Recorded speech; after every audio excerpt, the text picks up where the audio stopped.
Welcome back, everybody. The OneJax Humanitarian Awards shines light on those uplifting others in our community. And here to tell us all about it is CEO of OneJax, Elizabeth Anderson, along with Silver Medallion honorees Sel and Betty. So good to see you again, my man. Good to see you, man. Hello. Thank you for having us. Good to see you. It's our pleasure, sir. Thank you so much. Pleasure to be It's here. our pleasure. Okay, so what is OneJax and the Humanitarian Awards? Sure. So we are an organization dedicated to fostering respect and building bridges of understanding among people of all different beliefs, faiths, and backgrounds, really in a spirit of shared humanity. And so that really aligns well to the Humanitarian Awards, where we get to uplift outstanding leaders across the community for their generosity and their work supporting others, and really shining a light on the work that they do and inspiring the rest of us to be a little bit more humanitarian. We've been That's beautiful. Yeah. I think that's absolutely amazing. And Sel, I've known you for many, many years. Thank you. And you have been a beacon of inclusivity, man, for years. Dude, I'm telling you, like really, I've known Sel for a very long time, and you have always worked to try to bring everybody together. Yes. And I can't thank you enough for that, right? Because thank you. there's so much more. We have so much more in common than we don't, right? And so, let me ask you. So, why is this important for Jacksonville? Why it is important? Because with Jacksonville, we are one family. If we understand that we are a human, all human, and we have this so much common than the differences, and they bring people together, it's like giving this safe space to share what they feel. It's very important.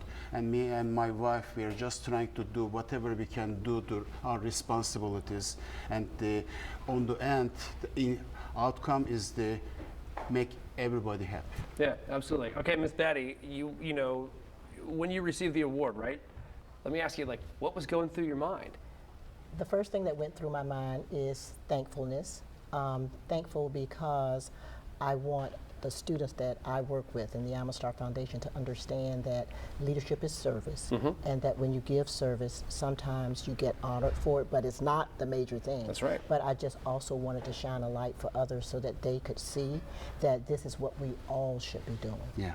It's amazing. A lot of times I think people don't understand that sometimes you have to follow the lead, right? And so you need to listen and open up, right? So that way we can move forward, which is beautiful. So OneJax talks about respect and bridging divides, right? So what does that actually look like in practice? Sure. So at OneJax, we've been around doing this work for 56 years in our community. I know this is the 56th That's amazing. Humanitarian Awards.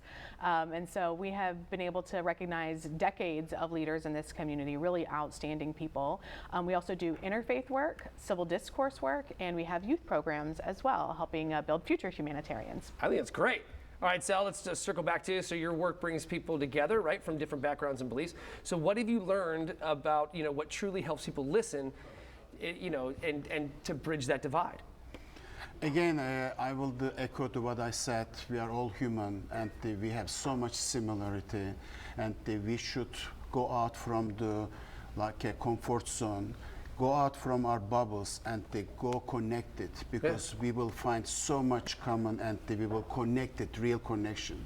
And what we saw that the experience, we need the really connections. When we connect really, everything will be solved easily. Yeah, absolutely. I find that the more that we get out of our comfort zone, right, and we put ourselves in different cultures, different things like that, the more that we find, like we were talking about, that there's so many more similarities that we have, even through all those differences, right? And they may be different, but it's kind of the same, isn't it, right? And then and everybody's food is good, so come on. Okay, Betty, really quick. So you've spent years showing up for our community. So what keeps you committed to the work, even though it's challenging? What keeps me committed is that true servant leaders have to show up. Yeah. We have to show up for our community. We have to show up for our children, because it's not about the three of us. It's about those coming behind us. Absolutely. So that we can make sure that they understand the humanity of it all, Yes, ma'am. how to treat people, and how to bridge gaps. Absolutely. Elizabeth, so before I let y'all go, where do we go to learn some more? So our event is this Thursday night at 7 p.m. at the Performing Arts Theater downtown. We'll be recognizing Sel and Betty, as well as some other honorees, Charlie Joseph, Poppy Clements, and Tom Coughlin and Kelly Coughlin-Joyce. Wow, that's great.